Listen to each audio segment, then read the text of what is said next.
اقوى مكنه تدريج في العالم اسمها ليجند، وهي فعلا اسطوره، يعني الاسم على مسمى.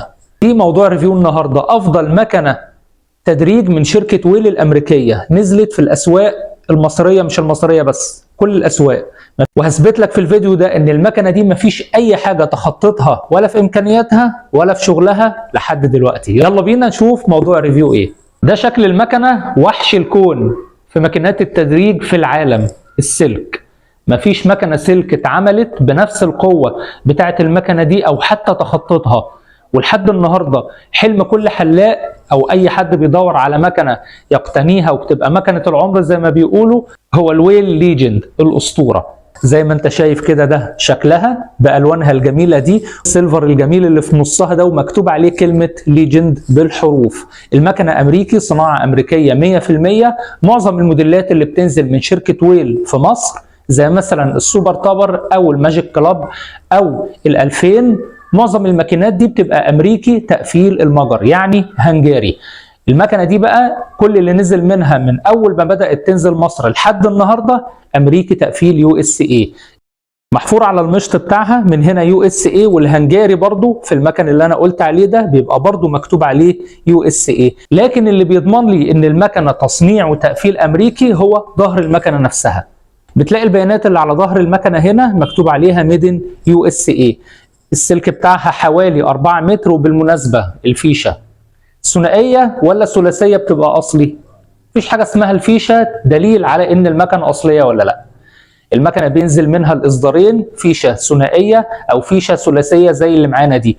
ومعظم الفيش الثلاثيه دي اصلا بتبقى مصممه لدول الخليج علشان بس توافق الكهرباء والحاجات دي كلها. وتطمن المكنه بتاعتنا اللي هنا في مصر متوافقه مع كهربتنا 220 فولت، يعني المكنه بتنفع تشتغل على الكهرباء العاديه، مش بتحتاج ان انت تعمل لها تحويل او الكلام ده كله. قلب المكنه بقى من جوه موتورها، الموتور ده 9000 لفه. يعني ايه 9000 لفه؟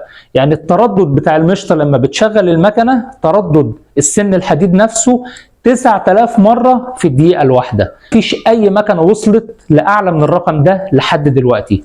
9000 لفه يعني شغل قوي جدا يسلك معاك في ادخن شعر. المهم تحافظ على تزييت الماكينه نفسها.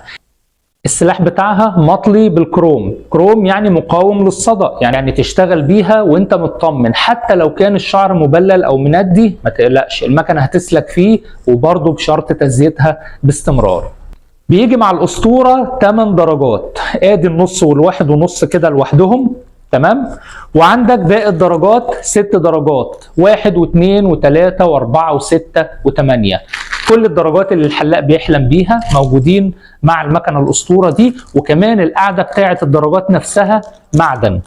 المكنه دي حلم كل واحد بروفيشنال انه يشتغل بيها، واي حد حابب، سواء انت مستخدم شخصي او كوافير، حابب انك تقتني مكنه بيقولوا عليها مكنه العمر، وان شاء الله تبقى مكنه العمر، يبقى هي الاسطوره دي. سعرها النهارده صعب جدا جدا ان انا اقول اسعار المكن الامريكي، لان بالفعل وبدون مبالغه كل يوم سعر مختلف، مش كل اسبوع، كل يوم سعر مختلف. فاللي حابب يعرف سعرها يتفضل يتواصل معايا على الرقم، هسيب لكم رقم الواتساب تحت، وطبعا متوفره عندنا في سنتر مجنون حلاقه، وبرضه هسيب لك العنوان تحت. يا رب يكون الريفيو عجبكم. تحياتي ليكم وكل سنه وانتم طيبين. سلام.